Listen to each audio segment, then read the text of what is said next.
السلام عليكم ورحمة الله وبركاته. ازيكم يا حبايبي؟ عاملين ايه؟ معاكم تغريد من قناة أكلة المكي. النهاردة بقى طبعا انتوا فهمتوا كده، عندنا إطعام من نعم ربنا علينا، وربنا يديمها علينا نعمة. كان عبارة عن ايه؟ كان عبارة عن كباب حلة بالبطاطس ورز أبيض، وكنا عاملين رز بلبن ومخلل. هنا اللهم بارك، كان ربنا كرمنا الحمد لله ورزقنا كده بكمية محترمة من اللحمة. اللهم بارك بألف هنا وشفا يا رب.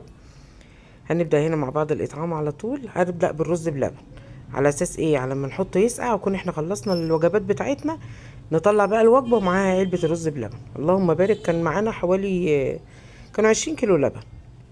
حطيت لهم كيلو ونص رز، ممكن ياخدوا 2 كيلو. ال10 كيلو بياخدوا معاكي ايه؟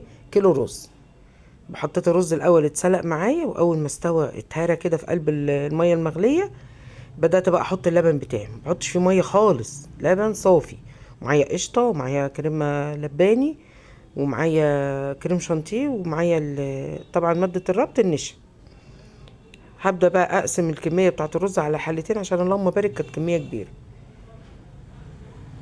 طبعا اول ما تستوي معايا هحط عليها السكر. ما تحطيش السكر في اول الرز بلبن عشان ايه؟ ما يشربش معاكي. وبعد كده حطي حبيبة قلبي الايه بقية المكونات بقى عليه.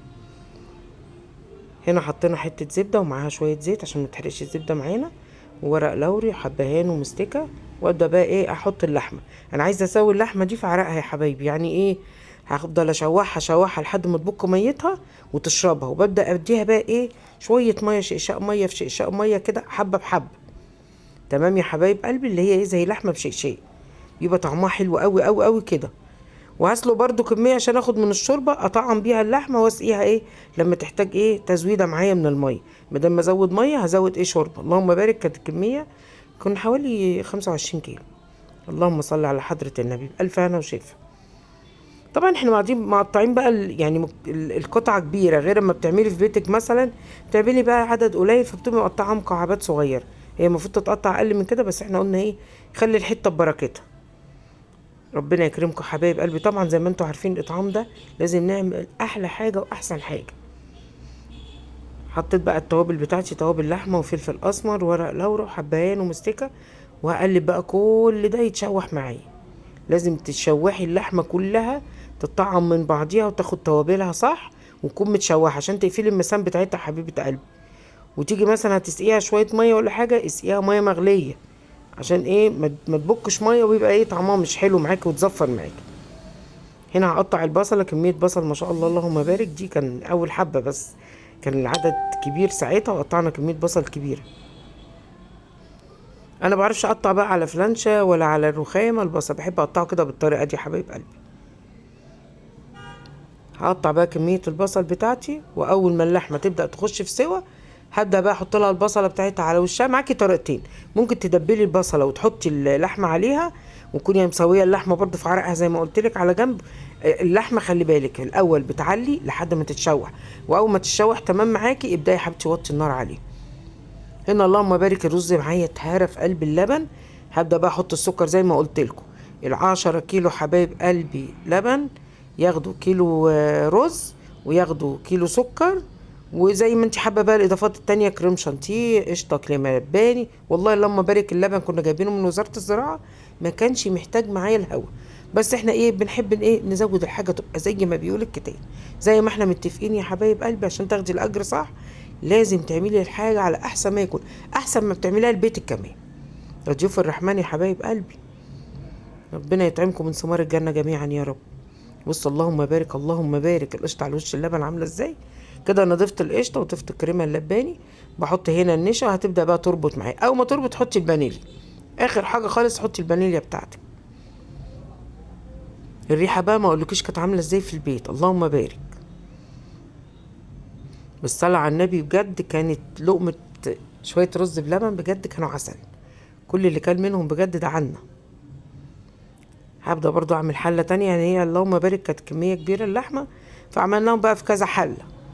وهنا دي تستوي شويه نبدا نحط البصله بتاعتها. التانية لسه ما استوتش، نزود مثلا شويه شوربه او ميه مغليه. اهم حاجه ان انت تزوديها الحاجه تكون مغليه، سواء ميه سواء شوربه، لازم تكون سخنه زي ما قلت لك عشان تقفلي المسام بتاعت اللحمه حبيبه قلبي. تاخد اول صدمه كده، وتقلبي بقى فيها لحد ما تشوح معاكي. وبعد ما تخلصي تبداي تسقيها بقى ايه الشوربه لحد ما تستوي. هنا اللهم بارك حطيت حله تانية كمان. يعني بص بتبقى ايد شغاله في كذا حاجه. والبنات الله يرضى عليهم ويبارك لهم يا رب ويخليهم ليا، برضو معايا بره برضو بتلاقيهم بيعملوا حاجه، بيقطعوا البطاطس، بيقطعوا كميه بصل. يعني ايد على ايد بتساعد يا حبايبي. جمعوا مع بعض كده صحاب حبايب قرايب، اتجمعوا مع بعض واعملوا، او انت اعملي من قلب بيتك. لو كل يوم اللقمه اللي بتعملها بتاع بيتك طلعي منها وجبه، والله العظيم هتشوفي الفرق في بيتك من راحه وستر وما تعرفيش ايه اللي بيدور من وراكي. ربنا اللي بيبقى يعني ادرى واعلم باللي بيدور من وراكي. ربنا يسلمك من كل شر كده. الاطعام ده بينجي من كل حاجه والله يا حبايب قلبي. يعني اللي تقدر تعمل، مش قادره طلعي من حاجه بيتك. يا رب لقمه بجبنه، اي حاجه، عامل نظافه معدي اعملي له كوبايه شاي التكاوي دي وسندوتش جبنه، قولي له خد افطر. انت رايحه تركبي عربيتك، العامل بتاع النظافه اللي بينظف لك العربيه اكرميه. هتقفي في جراج اكرمي اللي واقف في الجراج، لو ازازه ميه، لو كيس عصير. هنا اللهم بارك اللحمه دي استوت معايا. هبدا بقى احط لها كميه البصل بتاعها. عايزه البصله تدبل معاكي بسرعه رش لها شويه ملح، مش هتاخد دقيقتين معاكي وهتلاقيها هبطت ودبلت معاكي وتديها طعم وتسكيره جميل. بصوا كباب الحله معانا كذا طريقه ليه.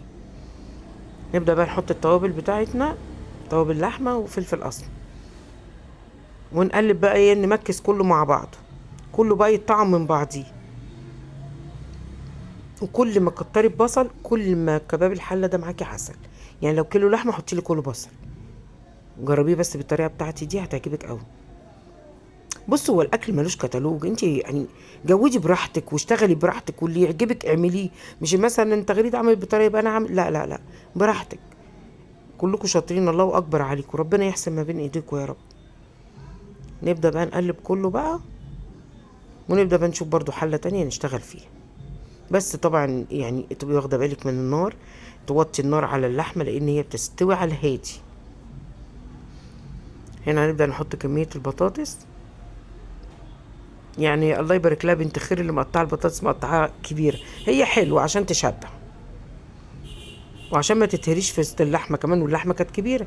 هنا اللهم بارك كميه الرز بلبن والله كان فيها بركه. خلصنا اول حله، ما هديت معايا. العلب دي معالجه للحراره يا جماعه. يعني لما تيجي تجيب العلب من عند بتاع الفم والاطباق عرفيه قولوا له انا عايزه العلب اللي بتستحمل الحراره، انا هحط فيها حاجه سخنه لان في علب للسخن وفي علب للبارد. يعني في زي دي علب زي دي بتحط فيها السلطه الجيلي الحاجات اللي هي ايه تتحط ساقعه، وفي علب مخصصه للحاجات السخنه. برضو خلي بالك من النقطه دي يا حبيبه قلبي. هنا طريقه تانية لكباب الحله. انا طبعا لسه اللحمه ما استوتش فعايزه اكسب وقت، اعمل ايه رحت حاطه البصله قلت ادبلها في حله تانية، واول ما اللحمه تستوي معايا في عرقها زي ما احنا متفقين نبدا نحطها بقى ايه على كميه البصل اللي احنا مشوحينه. ما تغمقيش البصله قوي، يا دوبك يعني تبدا تصفر وهتبدا تخش كده في اللون الجولد ده، ابدأي بقى ايه حطي اللحمه بتاعتك عشان ما يبقاش طعمه ممرر معاكي، لان انتوا عارفين البصل لما بيغمق قوي بيمرر. وحطي معاه معلقه سكر. بص الكرمله بتاعت السكر مع البصله بالطريقه دي بتبقى تحفه تحفه تحفه. هنا اللهم بارك اللحمه استوت معايا، هبدا اضيفها بقى وقلبي بقى كله وابداي حطي البطاطس بتاعتك. وبعد كده هنفردهم في صواني، هتاخد تشميعه في قلب الفرن. عايزه تعلي التست معاكي وتدي طعم احلى حطي فحمايه. بصي بقى توديها لك في سكه تانية خالص، كباب حله بجد مش كلام. ما هو اسمه كباب حله على اساس كده ان هو بيستوي في الحله وبتحطي له فحمايه فبيديكي طعم الشوي. نبدا نحط الكميه كلها وشوحي شوحي شوحي، واول ما تشرب من بعضيها من البصله تبداي تحطي بقى ايه كميه الشوربه ايه المناسبه ليها اللي انت عارفه ايه هتسوي فيها البصل مع اللحمه مع البطاطس، كله بقى ايه ياخد ويدي مع بعضه كده يبقى طعمه جميل. كانت لقمه زي العسل بألف هنا وشفا عليهم يا رب. هنا بقى لو ما قابلني ورقه لورا اشيلها، واحده حبهان اشيلها كده. التوابل العطريه لما بتتحط صحيحه بحس ان هي بتدي تيست اعلى من وهي مطحونه، مش عارفه.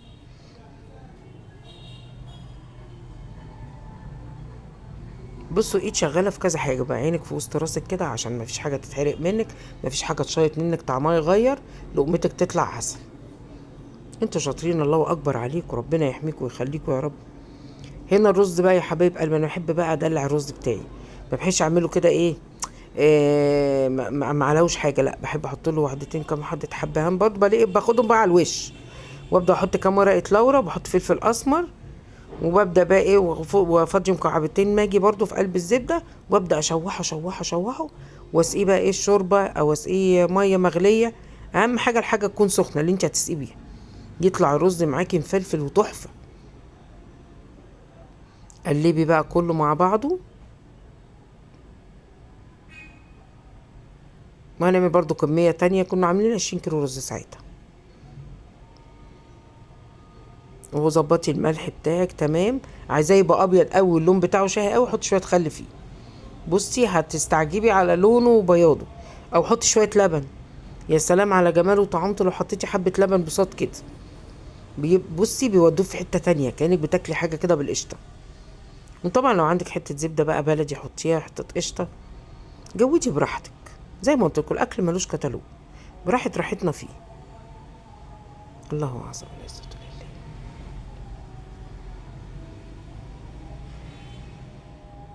هقفل ثواني يا جماعه عشان الاداء. زي ما قلت لكم بقى يا حبايبي، هنحط بقى ايه البطاطس على اللحمه اللي احنا طبعا مشوحين البصله بتاعتها، ونقلب كله بقى. نخلص كميه نبدا نشتغل في الكميه اللي بعدين، نخلص كميه نشتغل في اللي بعد. هنا اللهم بارك بقى، كنا خلصنا بقى فنشنا خلاص. ونبدا بقى ايه في تعبئه الوجبات، نحط رز، ونحط شويه من حته اللحمه وشويه بطاطس، والصوص بقى اللي نازل منها بقى ما اقولكوش بقى، حكايه حكايه. عايز يعني رغيفين عيش كده حلوين مقمرين، وتاكلي بقى وتعيشي حياتك. هنا اللهم بارك كمية الرز بلبن خلصت معانا، اللهم بارك بألف هنا وشفا. وهنا بوريكم الوجبة عبارة عن ايه: حتتين لحمة وشوية بطاطس والصوص بتاعهم وشوية رز أبيض وشوية مخلل. بألف هنا وشفا عليهم يا رب، بألف هنا وشفا للي كان لي نصيب في لقمة. ويا حبيبتي اما تعملي اطعام وتيجي توزعي، ما تقوليش ده محتاج ومش محتاج. كل اللي يقابلك وحاسه ان هو، من غير ما تحسي والله، يعني الناس دلوقتي الله يعينها ويقويها، الغالبيه ربنا اللي اعلى واعلم بيه يا رب. يعني والله يعني الناس غلابه دلوقتي قوي قوي، فوق ما حد يتخيل، اللي معاه واللي معهوش يعني الله يعينه. ربنا يعيننا جميعا ويسترنا جميعا.